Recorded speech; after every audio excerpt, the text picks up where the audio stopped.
Okay, today we're going to be combining like terms.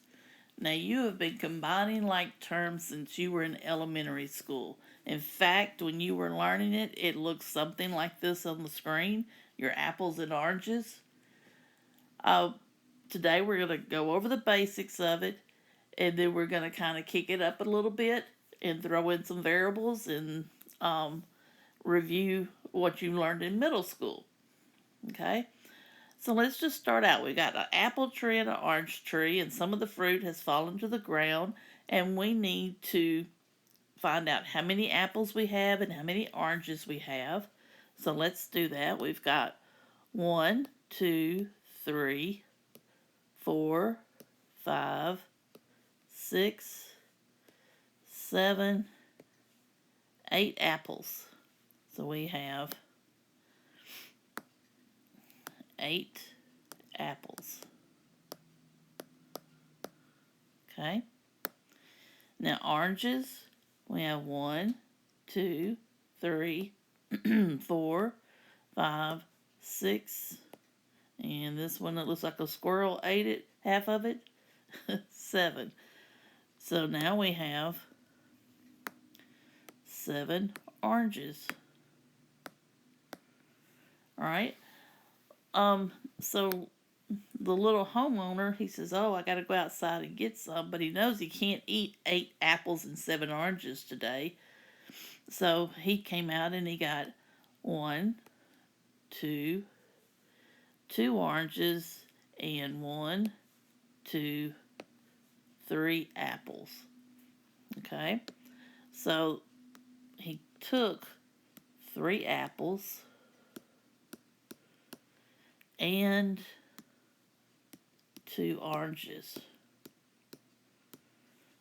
Okay, so combining like terms, we had 7 oranges, and he took 2 of the oranges, so we were left with 1, 2, 3, 4, 5. 5 oranges.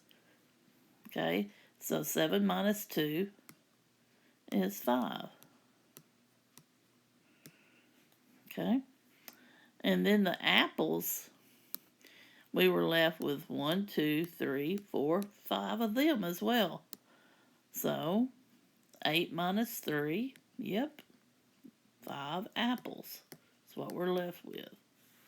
All right, so that's basically combining like terms.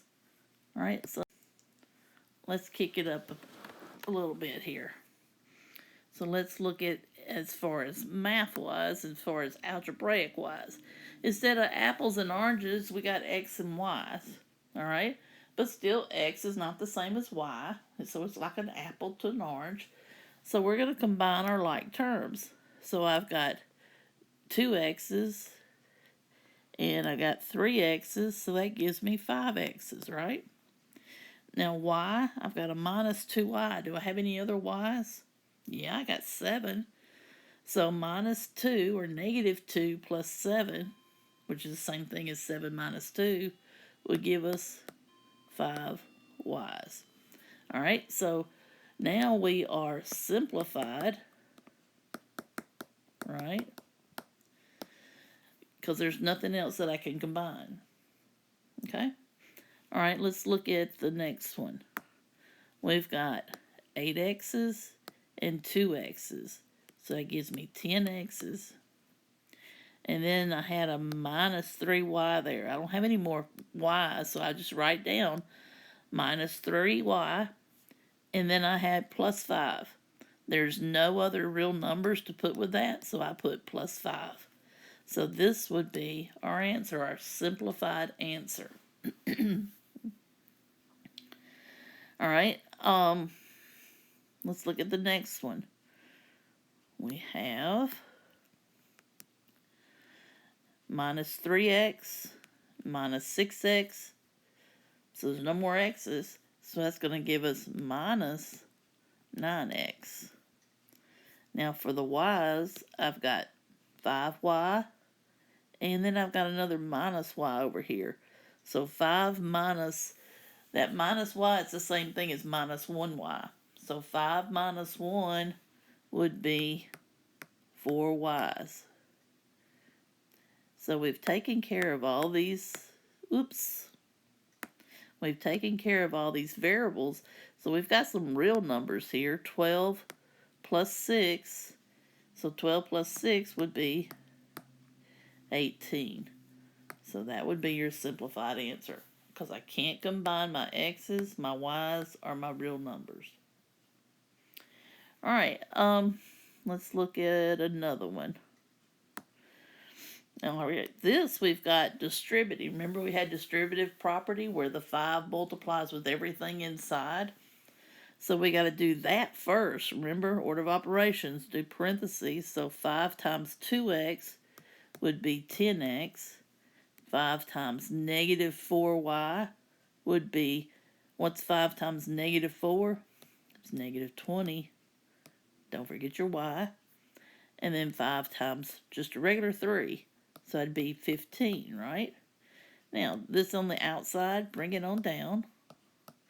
So we got another step to do because we got some like terms there, don't we? So we're not simplified.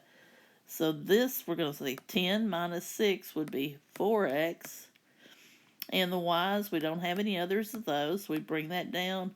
And our real numbers, that's all we've got. So that would be our simplified answer. All right, let's look at one more. We got 2x on the outside. Oh, that looks crazy, doesn't it? All right, so all we're doing is multiplying 2x with everything inside. So 2x times 3. Okay, now when you're multiplying, you can multiply a real number with that. All right, and you can multiply unlike terms. You just can't add or subtract them. You can't combine them. Okay, so 2x times 3 would be 6x, and then 2x times negative 3y. So all I'm going to do is multiply the numbers in front of the variables. Those are called coefficients. So 2 times negative 3 would be negative 6. And then the x and y, we don't know the values of those because they're variables which are unknown. So all we're going to do is write down x and y. Okay? And then all this other, let's go ahead and just write it down.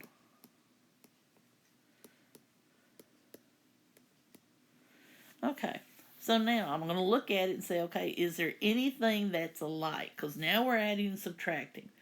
So we can't mix anything up. Okay, we only can combine like terms. So 6x, I got some x's here, 6x and a negative 6x. Well, if I add those together, it gives me 0, right? They cancel each other out. So I don't have to write anything down. All right, and then what am I left over with? An XY? It's kind of like a different mixed fruit there, isn't it? It's like a new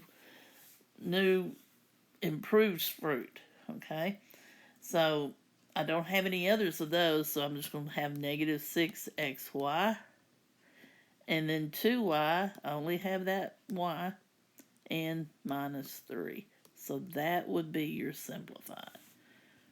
Okay, so we went from elementary school up to pre-algebra here. Okay, so this should be about 8th grade. This one might be a little bit more 9th grade. Okay, all right, so this would be your most challenging one right now, but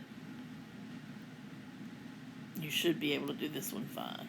Okay, all right, do the work that I've got on Google Classroom, and be ready tomorrow to work on this, next class period to work on this. All right? Y'all have a good day.